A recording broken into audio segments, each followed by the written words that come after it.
Her father wore a white collar on Sundays and preached about the love of God to thousands. He raped her for 7 years. Nobody knew.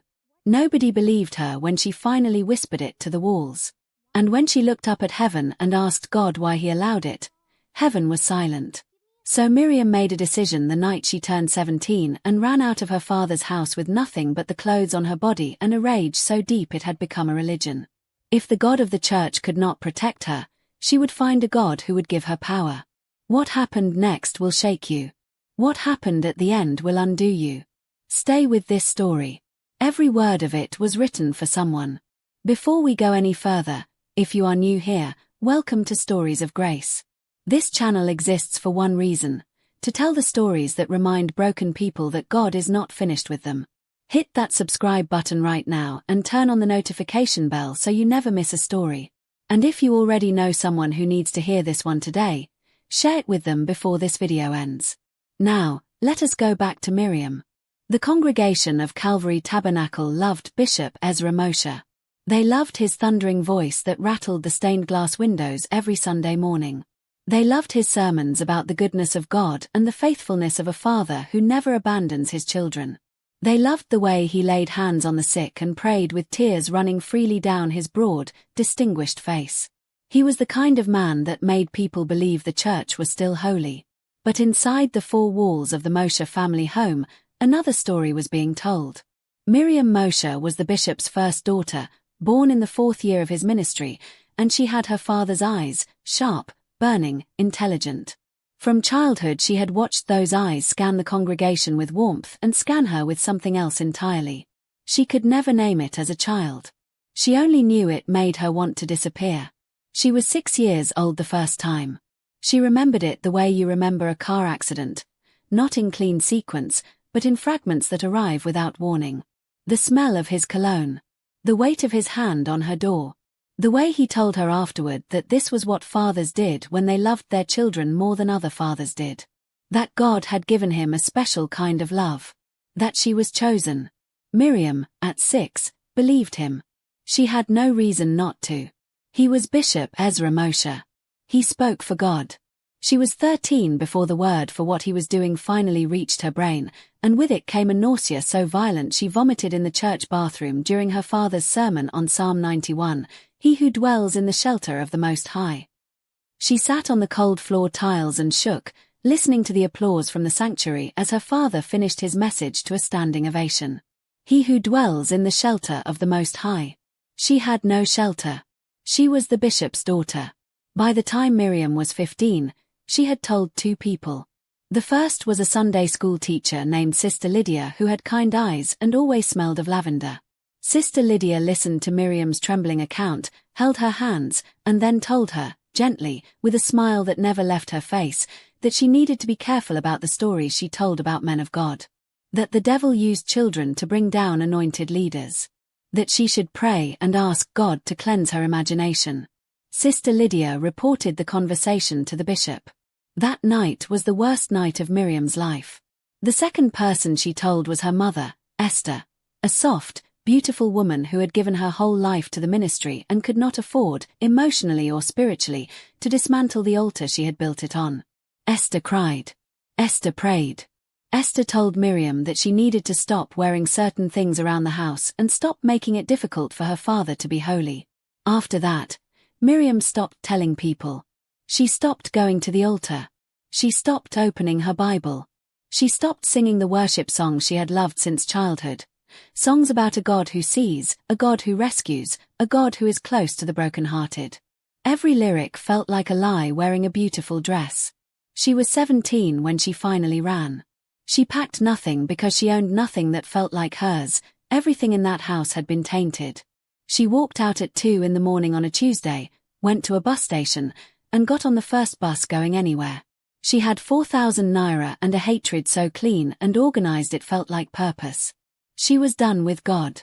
She was done with church. She was done with fathers. But she was not done with power. She had seen what power could do in the hands of the wrong person. She wanted some for herself. Pause for just a moment. If you haven't subscribed yet, do it now. Hit subscribe and turn on the notification bell so you never miss a story like this one. Now let's continue. The world outside her father's house was not kinder than the world inside it. Miriam quickly learned that. She spent 3 weeks moving between bus stations and cheap roadside eateries, surviving on what she could earn helping food vendors carry goods. She slept in spaces that smelled of diesel and concrete. She was hungry most days, cold most nights, and angrier every morning when she woke up still alive in a world that did not seem to care whether she existed. It was at one of those bus stations that she met Zara. Zara was beautiful in the specific way that commands attention without asking for it. Tall, unhurried, dressed in clothes that were not expensive but were somehow immaculate. She sat down beside Miriam on a bench outside a roadside shop, bought her a meat pie and a bottle of cold water without being asked, and said nothing for 10 minutes. She simply sat with her in the kind of silence that does not demand anything. Then she said, "You look like someone who has decided that the world owes her nothing." Miriam looked at her. "It doesn't." "Good," Zara said. "That is the beginning of wisdom." She smiled. "What if I told you there was a family that takes that belief seriously? That doesn't ask you to be grateful for scraps. That gives you tools to build your own power." Miriam had been raised by a preacher. She knew how recruitment worked. She knew how language could be made to sound like liberation. She should have walked away. But she was 17, starving, and her back ached from 3 weeks of sleeping on concrete. And more than anything, she was tired of being powerless. She had spent her entire life in a house where the most powerful person in the room was always the one who hurt her. She wanted to be the powerful person. Just once. She wanted to be the one who no one could touch. "Tell me more," she said. The organization Zara introduced her to called itself many things in different rooms. To new recruits, it had a name that sounded like a mentorship collective. To those deeper inside, it had a different name, something older, with roots that went far underground. What Miriam discovered over the following weeks was that it was a spiritual syndicate that traded in human vulnerability. It found broken people, offered them power, and in exchange extracted something from them that they could not always name. Pieces of their future, threads of their destiny, the warmth that belongs to a life lived in light. But Miriam was not thinking about the cost. She was thinking about what she was getting. She was given a place to sleep, clean, furnished, with a bed that had 4 legs and a mattress. She was given food without conditions.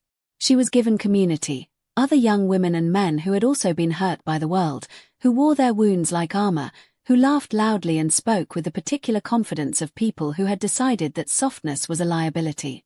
She was given training. Spiritual training of the darkest kind, how to project, how to read people, how to enter spaces that were supposed to be protected and make herself invisible to the spiritual gatekeepers.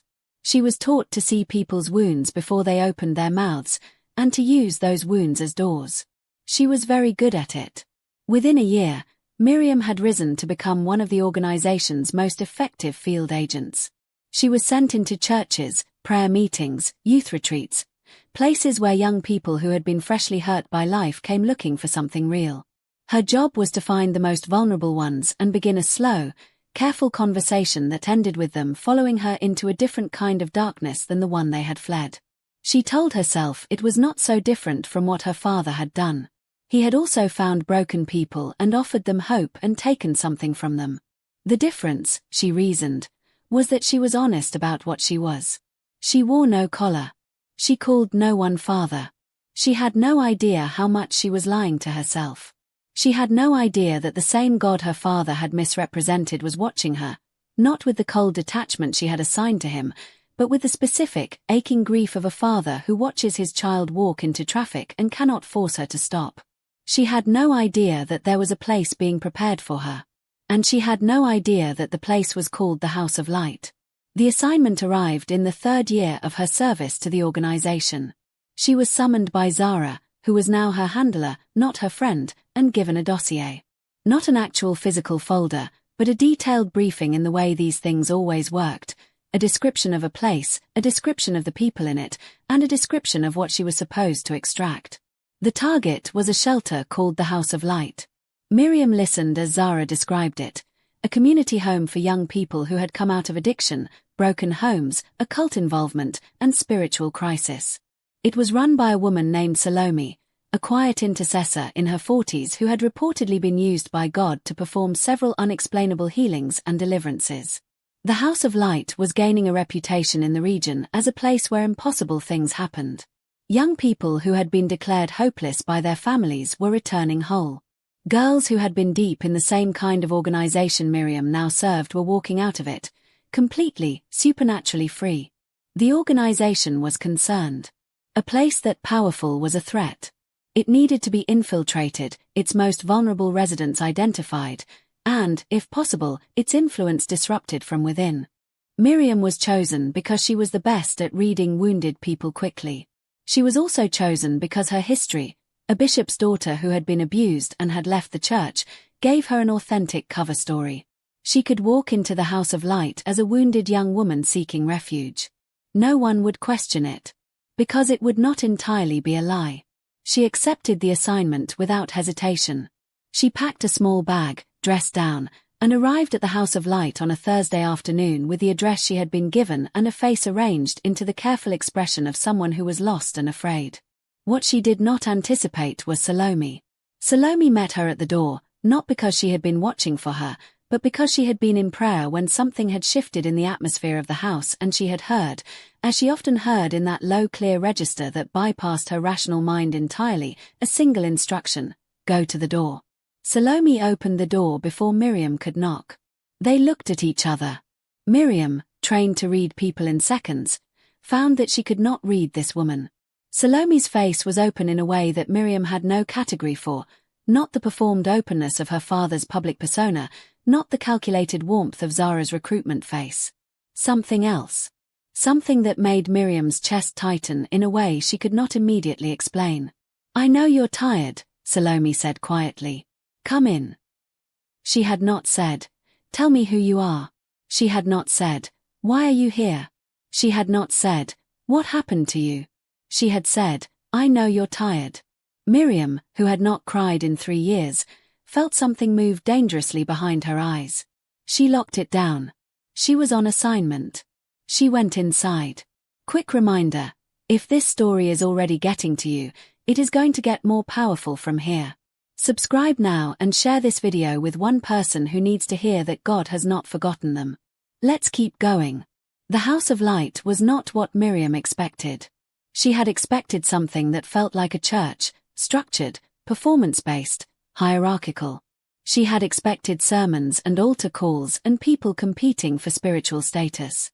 She had expected to see the same dynamic she had grown up watching, the leadership class and the broken class, with a clear and policed distance between them. Instead, she found a house. A living, breathing house where people cooked together and argued about small things and prayed at odd hours for each other, and wept without apology and laughed with the specific freedom of people who no longer had anything to prove. She found a teenage boy named Asa who had been a pickpocket at 12 and now led worship with his eyes closed and tears on his face. She found a woman named Ruth who had been in the same organization Miriam served, who had been, specifically, a recruiter like Miriam, who now sat quietly in the mornings doing her Bible study with the concentration of someone defusing a bomb. Ruth unsettled Miriam more than anyone else. Because Ruth was free. Not performing freedom. Not pretending. The lightness in Ruth's face was not the lightness of someone who had found a better deal. It was the lightness of someone who had put something down, something enormous and crushing, and was still marveling at the absence of the weight. Miriam watched her for days and could not find the seam in it. Could not find the place where the mask ended and the real face began. Because there was no mask. That was the disorienting thing. Ruth was simply, uncomplicatedly free. The atmosphere of the house itself was doing something to Miriam that she had no defensive framework for. The organization had trained her to move through spiritually charged environments. She had walked into churches and prayer meetings and felt the spiritual atmosphere without being significantly affected by it. She had developed what her trainer called a spiritual skin, a layer of insulation that kept her functioning and clear-headed while those around her were emotionally and spiritually exposed. At the House of Light, her spiritual skin kept thinning. It started on the second evening. Asa led worship after dinner, not a performance, just the household gathered in the common room with a guitar and their voices. He began singing a song that Miriam had never heard, A simple song about coming out of darkness, and it did something to the air in the room that Miriam could feel in her chest before she could process it in her mind. It was like pressure, gentle, insistent pressure, that was not hostile but was absolutely not neutral. She left the room. She went outside and stood in the compound and breathed the night air and reminded herself who she was and what she was here to do. But the pressure followed her outside. On the 5th day, Salome found her sitting in the garden staring at nothing, and sat beside her without speaking for a long time. Then she said, "There's something you're carrying that you've been carrying for a very long time. You don't have to tell me what it is. But I want you to know that this house has seen heavier things come in through that door. And every single one of them was carried out." Miriam said nothing. "God is not your father," Salome said quietly. "I don't know who taught you he was. But whoever it was, they were wrong." Miriam's head turned sharply. She had not told Salome anything about her father. She had given a vague cover story. Broken home, needed somewhere to stay. Nothing specific. "How did you?" she started. "I didn't," Salome said simply. "The Holy Spirit did."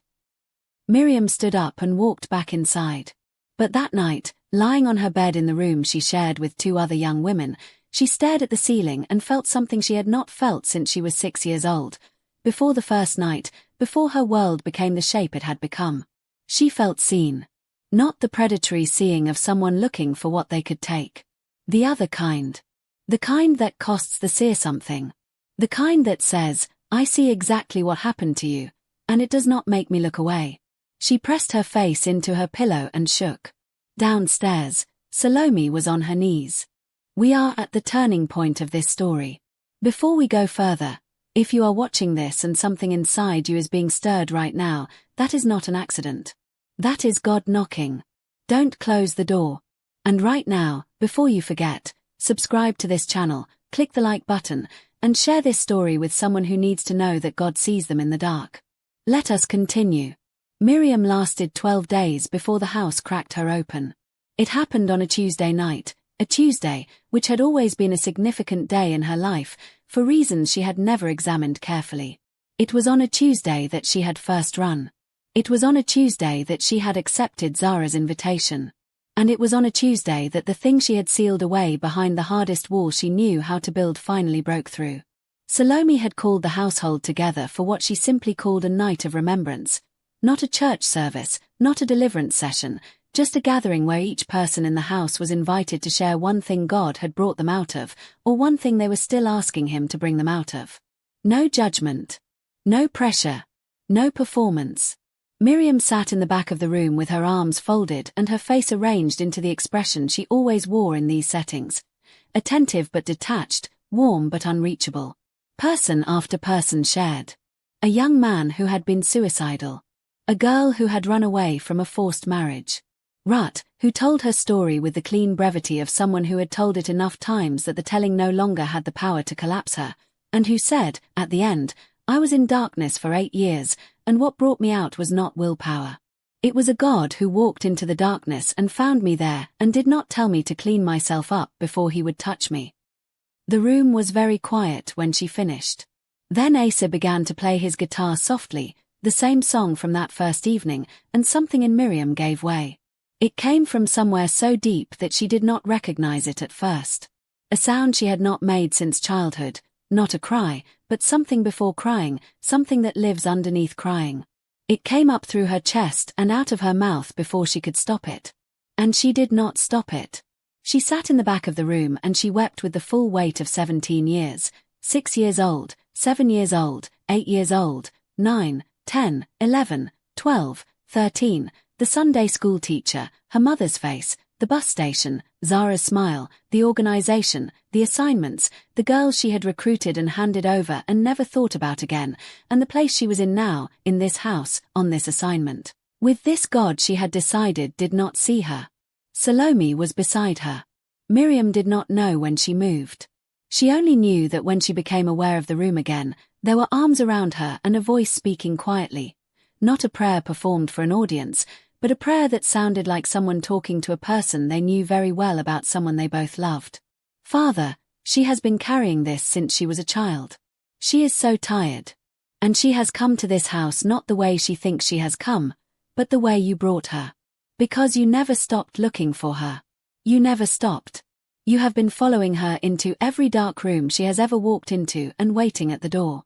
Father, she is here. She is here. Miriam tried to speak. She wanted to say, I am on assignment. I am not here for this. I came to infiltrate this house. I am not the person you think I am. But none of that came out. What came out was, he said God gave him a special love. I was 6. I believed him. I know, Salome said. I told people and no one believed me. I know. So I decided God wasn't real. Or if he was, he didn't care. I know. He knows.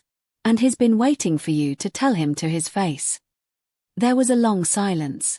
Then Miriam, daughter of Bishop Ezra Moshe, agent of a spiritual syndicate, woman who had not prayed in 7 years, said for the first time words that were not performance, not training, not strategy. God, if you're real, if you actually see me, I need you to show me. Because I have been looking in the wrong places for so long. And I am so tired. The room felt different after that. Miriam could not describe it in language that would make sense to someone who had not felt it. But everyone in the room felt it. Even Rut, who had been praying quietly in the corner, opened her eyes. Something had arrived. Something had shifted. And Miriam, for the first time since she was 6 years old, felt the particular peace of being exactly where you are supposed to be. What followed was not simple. Miriam had heard enough testimony in the organization's meetings to know that spiritual encounters felt real in the moment and then evaporated by morning. She waited for this one to evaporate. She lay on her bed that night expecting to wake up to the same hollow, sealed-off self she had carried for years. She woke up and the feeling was still there. Quiet, but present, the way a light is present even in a room with the curtains drawn. She spent 3 days in the kind of internal war that has no visible external sign, eating, helping with chores, talking with the other residents, and internally cycling through every argument she had built over the years against faith, against God, against the possibility that the God she had been trained to see as absent could in fact be the most present reality in the room. Every argument she had built was still technically true. Her father was still a bishop who had raped her. The church had still failed her. Sister Lydia had still chosen the institution over the child. Her mother had still chosen her grief over Miriam's safety. But something Salome had said kept returning to her, God is not your father. And the longer she sat with it, the more she understood that she had spent 17 years punishing God for the crimes of people who had used his name to commit them. She had handed a verdict to God for sins he had not committed and a silence he had not been responsible for. Because in every room where she had whispered her pain, the people who should have been his hands had covered their own faces instead. God had not covered his face. God had been following her. The morning of the 4th day, she asked to speak to Salome alone. She told her everything. The organization. Zara. The assignment. The girls she had recruited. She told it with the flat, accurate efficiency of a woman making a confession rather than an excuse. No editorializing, no self-protection. Just the truth. Salome listened without flinching. Without pulling away. When Miriam finished, Salome was quiet for a long moment. Then she said, I know. The Holy Spirit showed me on the first day you arrived. Miriam stared at her. You knew and you let me stay. Of course, Salome said. This house was built for people the enemy sends in, just as much as for the people they send. Because the ones the enemy sends in have usually been the most wounded. And God specializes in that. I recruited girls, Miriam said, and her voice broke on the word. Young girls. Some of them are still in there because of me. Yes. Salome did not soften it. And that means your work is not finished. Your repentance has to become rescue. What you broke, you will help God put back together. Not out of punishment, out of purpose. This is how God works. He wastes nothing. Not even the years you spent in darkness. Especially not those. Miriam thought of Saul of Tarsus, the man who had dragged believers to their deaths and then became the most relentless voice for the faith he had tried to destroy. She had read about him in her childhood and never understood how God could use such a man. She understood it now in the specific, bodily way that you understand something only when it has become your own story. "What do I do?" she asked. "First, you let God heal you. Completely. Not surface healing. Real healing, the kind that takes time and is sometimes more painful than the wound itself. You let Salome and this community walk with you through it. And then you tell the truth. About your father. About the organization. About yourself. Because truth is the weapon God gives to people he has freed from darkness, and it is most powerful in the hands of someone who was once on the other side of it. It took 2 years. 2 years of the kind of healing that is not a television moment but a daily decision. The decision to open the wound to light again when every instinct says to keep it sealed. 2 years of sessions with a Christian counselor who had the rare gift of sitting with darkness without flinching from it. 2 years of learning to pray again, not the performed prayers she had grown up watching her father deliver, but the clumsy, honest, sometimes wordless prayers of a person learning to speak to someone they are not sure they trust yet, one careful sentence at a time. Salome walked with her through all of it. So did Ruth, who understood from her own experience what it felt like to be inside the organization and to have to trace back every step you took in it and reckon with what you left behind. Miriam cooperated with the relevant authorities about the organization. This was not easy. It cost her in ways she had not fully calculated. Relationships severed, threats made, nights when she lay awake with a fear that felt physical. But she told what she knew, gave names when she had them, and watched as some of the girls she had handed over were found and brought to safety. Not all of them. That was the part she had to learn to carry without drowning in it. Not all of them were found. Some were not ready to be found. Some had gone too deep. And Miriam had to learn, slowly, with resistance, with many conversations with Salome and with God, the difference between responsibility and guilt. She was responsible for what she had done. She was not required to carry guilt for outcomes she could not control. That was God's weight. And he was large enough for it. She stayed at the House of Light. Not as a resident, eventually as a team member. She worked with Salome. She learned to sit with young women who arrived at the door with the same face she had worn on that Thursday afternoon. The careful face, the face of someone who is pretending to be less sharp than they are, who is calculating exits even as they enter. Miriam could read that face because she had worn it. And because she had worn it, she was the only one in the room who could say with complete credibility, "I know what you came here to do. And I want you to know that what you came here looking for, even if you didn't know it was what you were looking for, is actually here. And the one who put it here has been looking for you longer than you've been running." Some of them left immediately. That was all right. Miriam knew about running. She knew it was sometimes the only language the terrified self knows. But some of them stayed. And those who stayed were changed. And one of them, years later, a young girl who had arrived in the exact same way Miriam had, sent in by the same organization, carrying the same layer of invisible armor, that girl would one day sit across from her own child and say, "I was once in a very dark place. And a woman named Miriam told me the truth about who I was. And because she told me, I am here." Because that is how grace works. It does not stop at the person it rescues. It flows through them. This story cannot end without addressing the thing that started it. Bishop Ezra Moshe continued his ministry for years after Miriam ran. He continued preaching. He continued being celebrated. He continued laying hands on people in the name of a God he had made a transaction with rather than a surrender to. But Miriam, when she was ready, when she had healed enough to hold the truth without being destroyed by it, spoke it. Publicly. Clearly. At great personal cost. She was not believed by everyone. She was never believed by everyone. But enough people believed her that the truth was no longer contained. And the institution her father had built on the wreckage of her childhood began, slowly and then all at once, to face the accounting it had never expected. Miriam did not celebrate that. She prayed for her father. Not easily. Not without grief. But she prayed, because Salome had shown her that forgiveness is not the same as approval, and releasing someone to God is not the same as pretending they did nothing wrong. It is simply the decision to stop letting their sin determine the boundaries of your freedom. She did not know if her father ever repented. That was between him and God. What she knew was that she was free. Completely, legitimately, supernaturally free. And freedom, she had discovered, is the most powerful testimony in the world.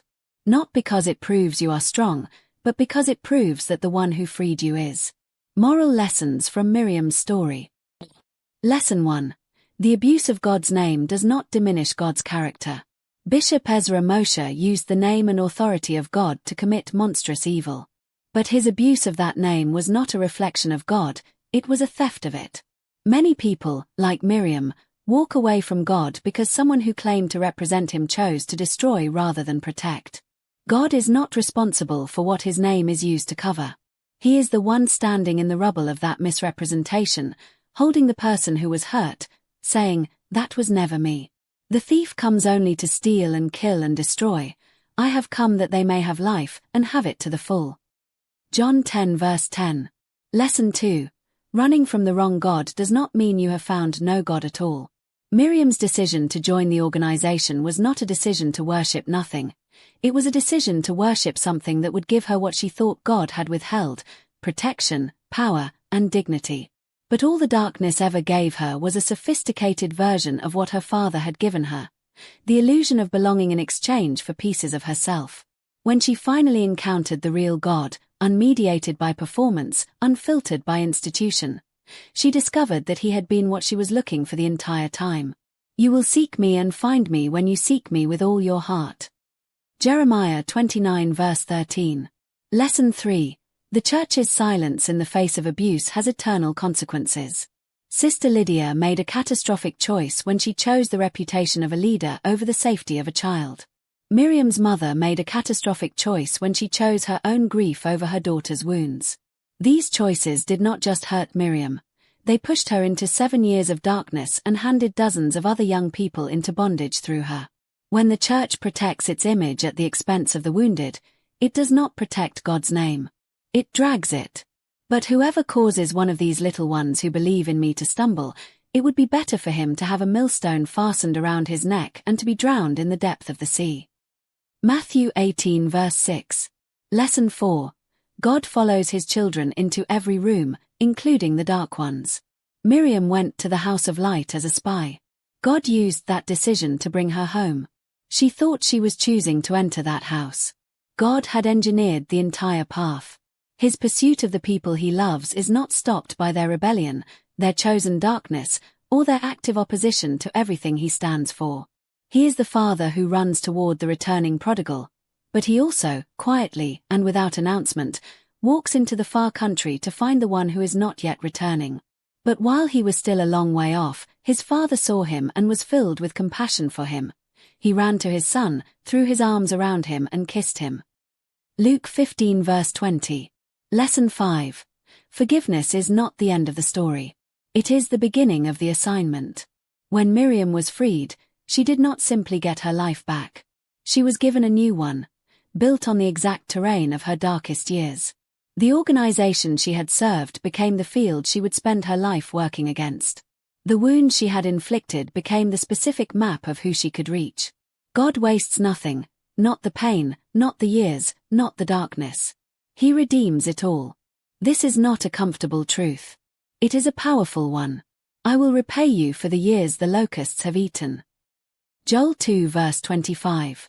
If Miriam's story touched something in you, whether because you are the wounded one, the one who chose darkness, the one who is still running, or the one who is barely holding on, this prayer is for you. Pray it out loud. God hears every word. Father God, I come to you today not because I have it together, but because I am tired of pretending that I do.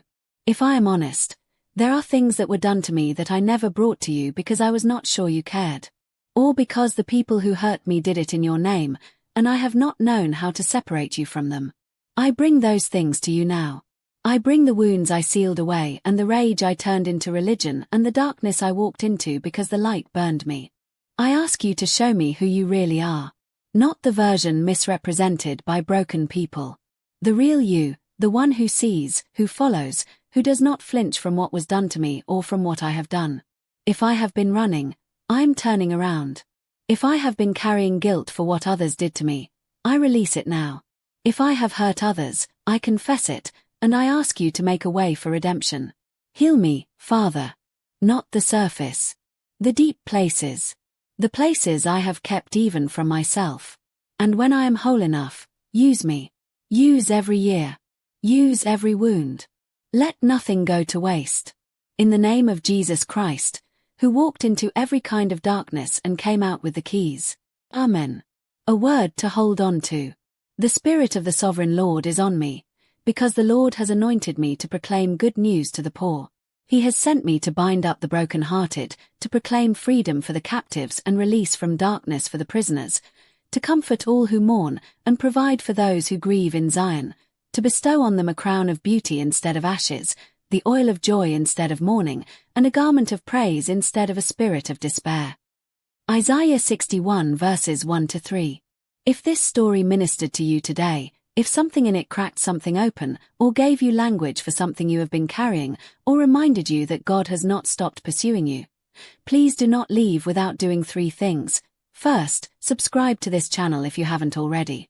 Every story on Stories of Grace was built for someone, and we don't want you to miss the one that is built for you. Second, like this video. It takes 1 second and it tells the algorithm that stories like this deserve to be seen by more people. Third, share it. Someone in your life is walking a road right now that looks like Miriam's.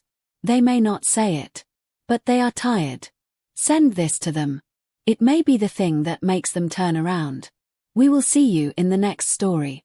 God is not finished writing yours. Stories of Grace. Every story is true. Every grace is real.